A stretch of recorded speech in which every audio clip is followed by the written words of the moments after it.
नमस्कार, मैं हूं अमीश देवगन और मेरे साथ इस समय मौजूद हैं डॉक्टर चिन्मय पंड्या।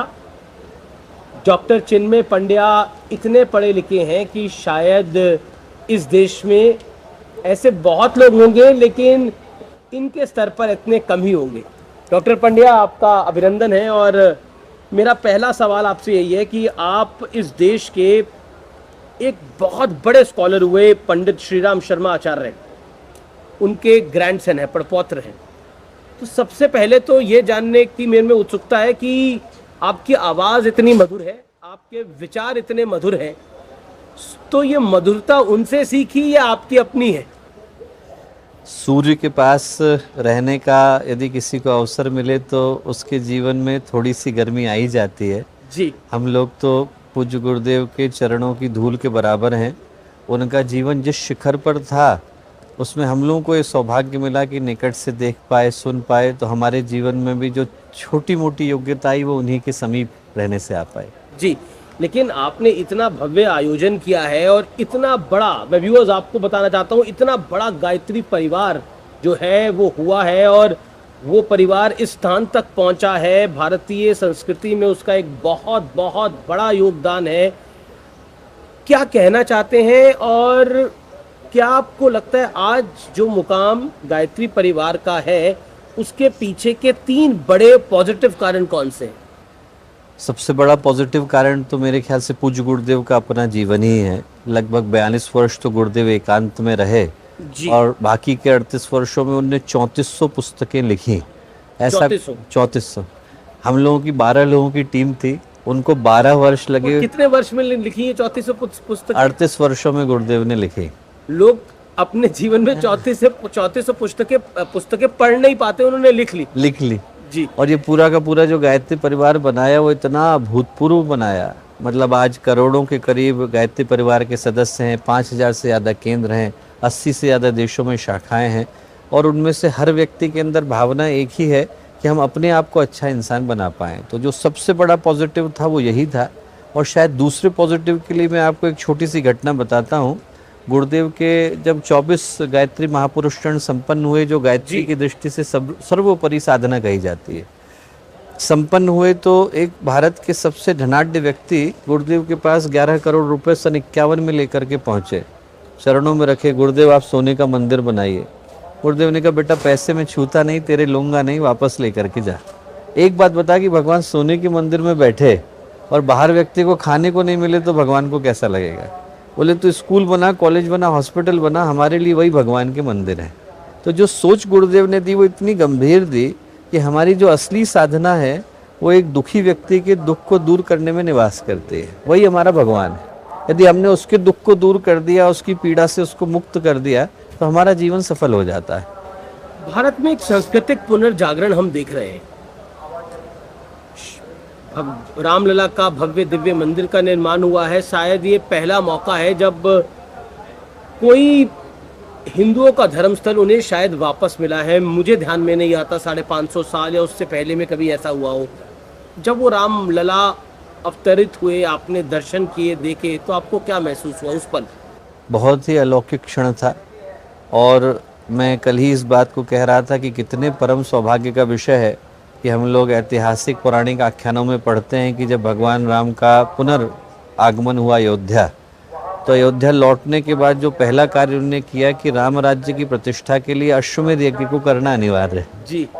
और ये कितना बड़ा सौभाग्य है कि यहाँ भगवान राम का आगमन हुआ और यहाँ राम राज्य की बीजारोपण के लिए गायत्री परिवार का अश्वमेध पहले से ही निर्धारित था। और इस चीज को आपको जानकर बड़ा आश्चर्य होगा कि ये पहले से ही निर्धारित था। 22 जनवरी की तारीख आने से भी पहले हम लोगों की जो मूल विधान था, विधि का विधान, मूल जो 1008 जी अश्वमेध यज्ञ वो है जो कि 1008 कुंड यहाँ पर बने हुए हैं और एक यहाँ पर बड़े बड़े मंत्री, भारतीय जनता पार्टी के राष्ट्रीय अध्यक्ष आए, मुख्यमंत्री आए, तो मतलब ये पहले से निर्धारित था। जी जी। ये वाकई बहुत ज़रूरी बात है हमारे दर्शकों के लिए भी आपके माध्यम से। तो ये आपने कब प्लान किया था? ये तो लगभग 4 वर्ष पहले की प्लानिंग थी और जो इसकी मूल तिथियां थी वो एक्चुअल में 23 जनवरी से शुरू होने वाली थी।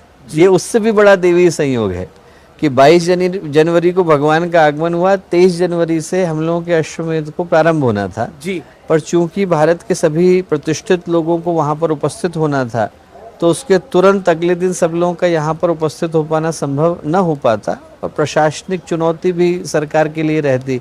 तो उसको ध्यान में रखते हुए हमने इसको 1 माह आगे बढ़ाया। और 1 माह आगे बढ़ाने में भी जो देवी संयोग हुआ वो ये हुआ कि कहते हैं कि जब भगवान का पुनरागमन हुआ तो देवताओं ने 1 मास के लिए दीपक जलाए थे। तो हम लोगों का जो दीप महायज्ञ है वो भगवान के आने के ठीक 1 माह के बाद ही हो रहा है। जी जी। अब तो रेगिस्तान में भी मंदिर का निर्माण हो गया, अबू धाबी में भी मंदिर का निर्माण हो गया। ये जो भारत का पुनः सांस्कृतिक जागरण है, इसको आप कैसे देखते हैं आपके शब्दों के अंदर, डॉक्टर पंड्या? भारत की संस्कृति तो कभी सोई ही नहीं थी अभी, लेकिन खोई तो जरूर थी। जी सोई जी नहीं थी, खो तो गई थी। जी जी। इससे बढ़कर के बात क्या हो सकती है अमीश जी, कि आप सोच करके देखिए कि 3 दिन के लिए किसी को जेल में डाल दीजिए आप, उसके लिए अपने जीवन के अभिमान को, स्वाभिमान को लौटा पाना, अपने ऊपर विश्वास को लौटा पाना, आत्मविश्वास को लौटा पाना असंभव जैसा हो जाता है। यहाँ हम लोग 1500 वर्ष की पराधीनता से गुजरे हैं, पर घर घर के अंदर जो खुशबू है, जो संगीत है, जो सौंदर्य है, जो स्वाभिमान है, जो उसके अंदर भावना है देश के प्रति, देश की संस्कृति के प्रति, देश के गौरव के प्रति और देश के भविष्य के प्रति जो आशाएं हैं, वो आपको 2000 वर्ष के बाद भी वैसी ही अक्षुण्ण नजर आती हैं। It is absolutely intact. जैसा पहले था वैसा आज है, जबकि इस बीच में हूणों के आक्रमण हुए, शकों के हुए, मुगल के हुए, मंगोल के हुए, अंग्रेजों के हुए, हमारे अपनों के भी हुए, अपनों के भी। लेकिन सोने और खोने की बात में मैं वापस लौट के आता हूँ। तो आपको लगा कि कहीं ना कहीं जो महसूस होता है हमें कि हम अपनी संस्कृति को भूल चुके थे या फिर उसको भूलने का प्रयास कर रहे थे, लेकिन कहीं ना कहीं वो भारतीय संस्कृति वापस लौट के आई है और उसका पुनर्जागरण हुआ है। क्या आपको लगता है कि इस कार्य में सरकारों का, पॉलिटिकल एक्टिविटीज का तो अपना हाथ रहता ही है, लेकिन जब तक लोगों का ध्येय नहीं होगा ये कुछ पॉसिबल नहीं है ये सब कुछ? ये कार्य सही पूछें तो है भी समाज का ही। सरकार जो है वो नियम बनाने का काम कर सकती है, व्यवस्था को सुनिश्चित कर सकती है जी, पर अंतःकरण को पवित्र करना तो हमारी ही जिम्मेवारी है। आप नियम बना करके संस्कृति का मंत्रालय खोल सकते हैं पर संस्कार उत्पन्न नहीं कर सकते। संस्कार तो व्यक्ति अपने अंतःकरण से ही करता है। और जो आपने प्रश्न पूछा वो इतना जरूरी है कि सही पूछें तो जो अश्वमेध यज्ञ का मूल उद्देश्य है वो उसी भारतीय स्वाभिमान के भाव को पुनः जगाना है। जब वंदनीय माता जी ने श्रृंखला को प्रारंभ किया तो 1991 में इसका जो मूल नाम दिया वो दिया देव संस्कृति दिग्विजय अभियान। उसके पीछे भावी ये था कि जो भारत की संस्कृति थी, देव संस्कृति, सा प्रथमा संस्कृति विश्ववारा, उसका पुनर्जागरण हो, पुनर्बोधन हो, उसका नवोन्मेष हो, उसके प्रति व्यक्ति के अंदर वही भावना आ सके जो कभी पहले हुआ करती थी। तो उसको जगाने के लिए जी, एक ये अभूतपूर्व आपने बात बताई कि राम मंदिर का जब निर्माण हुआ उसके बाद अश्वमेध यज्ञ पहले से निर्धारित था, तो हम कह सकते हैं कि आपकी सांस्कृतिक चेतना पर तो कोई सवाल नहीं है, लेकिन क्या ये भी कह सकते हैं कि आपको आभास था कि रामलला आएंगे? भगवान को आभास था, ईश्वर को आभास था। ये आप जब ये घटनाक्रम हुआ आप खुद अचंभित हुए कि नहीं हुए? हम लोग सभी अचंभित हुए और सुखद अचंभित हुए। ये मन में एक बड़ा ही सौभाग्य लगा कि देखिए हम लोगों की तिथि तो वर्षों पहले से ही सुनिश्चित थी कि हमें इस तारीख को इस यज्ञ को करना है, और जैसे ही वो तिथि सुनिश्चित हुई तो लगा जैसे भगवान ने इस तिथि का चयन किया।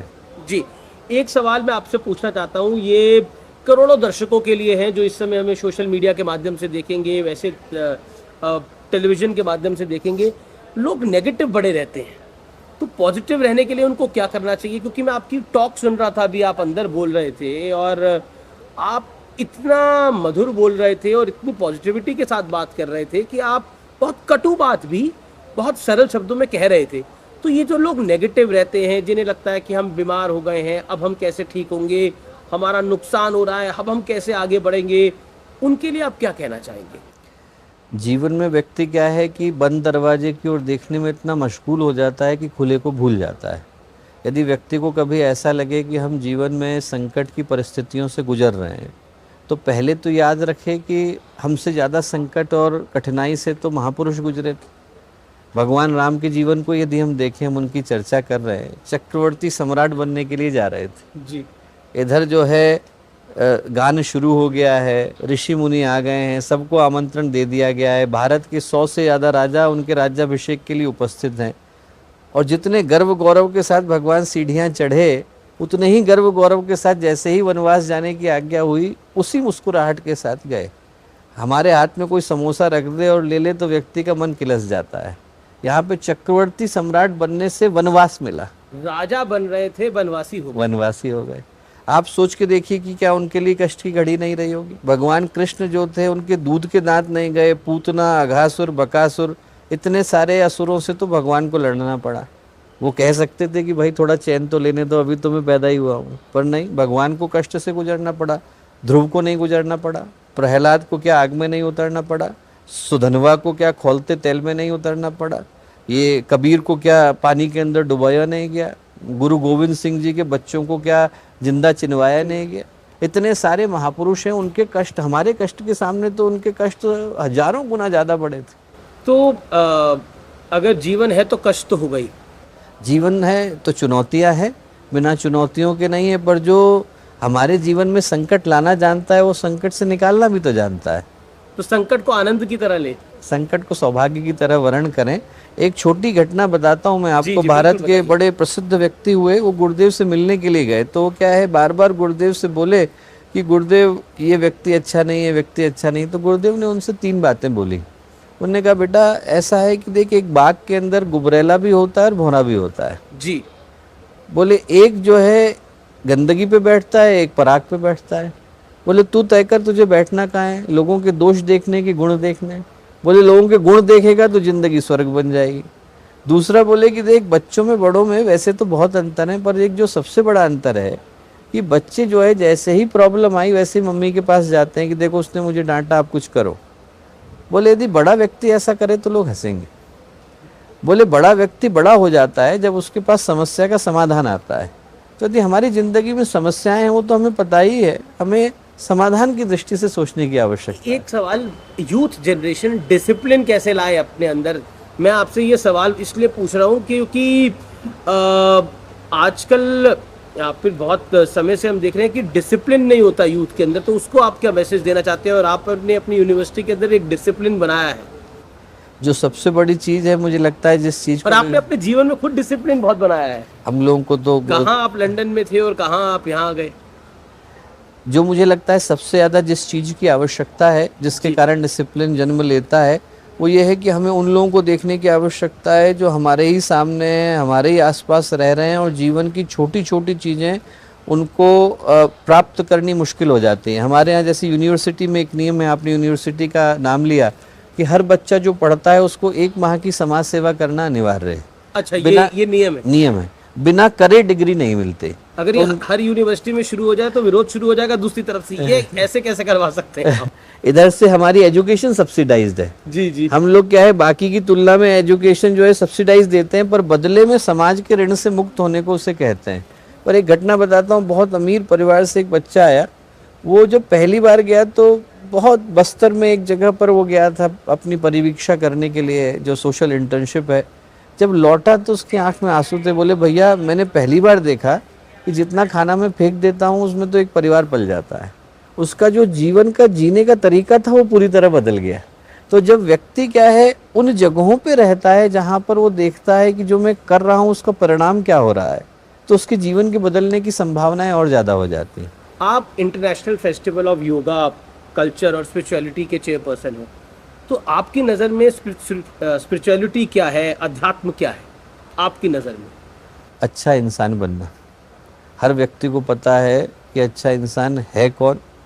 यदि व्यक्ति अपनी ज़िंदगी में तकलीफ़ में है तो उससे पूछने की आवश्यकता है कि जब आप तकलीफ़ में होगे तो पहला चेहरा कौन सा याद आता है।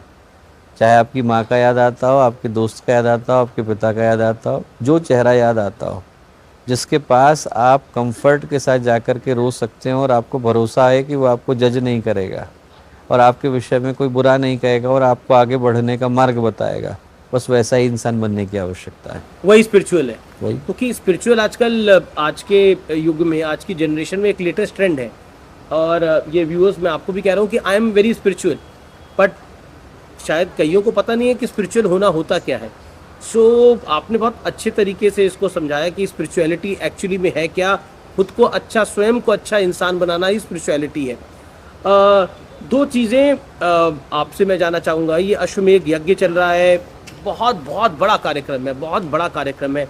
इसका मैनेजमेंट भी तो एक अपनी तरह का अध्यात्म ही है, क्योंकि जो इसके मैनेजमेंट में लगे हैं उनके लिए भी ये एक बहुत बड़ा पल है और बहुत बड़ा मौका है। क्योंकि इतना बड़ा मैनेजमेंट करना ये किसी बहुत बड़े इवेंट से कम नहीं है। हम बहुत बड़े इवेंट्स की बात करते हैं तो उससे कम नहीं है ये। गायत्री परिवार का जो सबसे बड़ा सौभाग्य है वो इसके नाम के अंदर छुपा हुआ है। जी, हम लोग परिवार हैं। मैं समझ रहा हूँ देखकर अच्छे से। हम लोग परिवार हैं। जी, जन्म हमें अलग अलग घरों में मिला होगा, पर हमारे लिए सब एक दूसरे के लिए भाई हैं, बहन हैं। किसी की कोई जाति नहीं, किसी का कोई वर्ग नहीं, किसी का कोई वर्ण नहीं। हमारी पहचान एक है, हम लोग गायत्री परिवार का हिस्सा है, भारत के उत्थान के लिए काम कर रहे हैं। तो जो भी व्यक्ति आया है वो अपनी भावना के साथ इसको आगे बढ़ाने के लिए काम करता है। ये एक व्यक्ति का काम नहीं है, ये पूरी टीम का काम है, पूरे परिवार का पूरे परिवार का काम, पूरे परिवार का काम है। यूथ जनरेशन के लिए, क्योंकि आजकल यूथ जनरेशन जो है वो या तो रील बनाती है या रील देखती है, उनको आप क्या कहना चाहते हैं अपने शब्दों में? टेक्नोलॉजी की अपनी एडवांटेज है और टेक्नोलॉजी की अपनी डिसएडवांटेज। जी, जो डिसएडवांटेज है वो पहले बोलता हूँ ताकि एडवांटेज बोलने में आसानी हो जाए। एडवांटेज जैसे इनको पता है, अच्छे से यूज कर रहे हैं। एडवांटेज में भी जो एडवांटेज है जिसमें समाधान छुपा हुआ है, एक्चुअल में जैसे क्या है, जो एक समस्या है वो ये है कि व्यक्ति का अटेंशन स्पैन कम होता चला जा रहा है। जी, क्योंकि क्या है, बम्बार्डमेंट ऑफ इंफॉर्मेशन है, तो व्यक्ति ये डिसर्न ही नहीं कर पाता कि मेरे लिए सही क्या है, गलत क्या है, और बहुत सारी इन्फॉर्मेशन में मुझे अपने जीवन के लिए क्या उपयोग करने की आवश्यकता है। दूसरा, पेशेंस कम हो रहा है, क्योंकि पहले 30 साल पहले आपने चिट्ठी भेजी, चिट्ठी पहुंचेगी, जवाब मिलेगा, व्यक्ति आराम से प्रतीक्षा करता था। अभी गया, 2 मिनट में पहुंच गया, व्यक्ति को लगता है कि तुरंत इसका उत्तर मिलने की आवश्यकता है, और ज़िंदगी के हर चीज़ में ऐसा ही होने की आवश्यकता है। तो किसी काम को करने के लिए आपको बीज लगाने से लेकर वृक्ष के फलने तक प्रतीक्षा करनी पड़ती है, और वो टेक्नोलॉजी हमें सिखाती नहीं है। जी। एक आखिरी सवाल मेरा सवाल दिल की गहराइयों से है और लाखों गायत्री परिवार के फॉलोअर की तरफ से है, और वो ये सवाल है कि पॉलिटिक्स से परहेज क्यों है गायत्री परिवार को? पॉलिटिक्स से परहेज नहीं है। गुरुदेव ने एक बड़ा सीधा सरल सा मार्ग हमें दिया, जी, और उन्होंने कहा कि सरकार को देखे नहीं, समाज को भूले नहीं। हमारी जो दृष्टि है वो गुरुदेव ने समाज की तरफ लगा दी। उन्होंने कहा कि जहाँ हमारे जो स्टेक होल्डर्स हैं वो समाज के उत्थान में। और आगे कभी मौका मिले तो मुझे लगता है कि आगे इस दृष्टि से मौका मिले कि जो अच्छे लोग हैं, वो भावनाशील लोग हैं, वो अच्छी अच्छी जगह पर पहुँचे। गुरुदेव एक चीज़ कहते थे कि जो युग निर्माण है वो एक रात की घटना है। जी, क्या है? 1980s की बात है। गुरुदेव बोले, जिनके पास भावना है उनके पास अधिकार नहीं है, जिनके पास अधिकार है उनके पास भावना नहीं है। भावना वाले के पास अधिकार आ जाए तो युग निर्माण एक दिन में घट सकता है। जी, तो हमारी तो प्रार्थना यही है, प्रयत्न यही तो है। आपकी भावना भी अच्छी है, अगर अधिकार आ जाएगा तो सब कुछ हो जाएगा। उन लोगों के पास पहुंचे जिनकी भावना अच्छी है। चलिए, मैं इस सवाल को ज्यादा नहीं कुरे दूंगा। आपने इतना हमें समय दिया, आपका बहुत बहुत अभिनंदन, बहुत बहुत साधुवाद। Thank you so much. जी, धन्यवाद।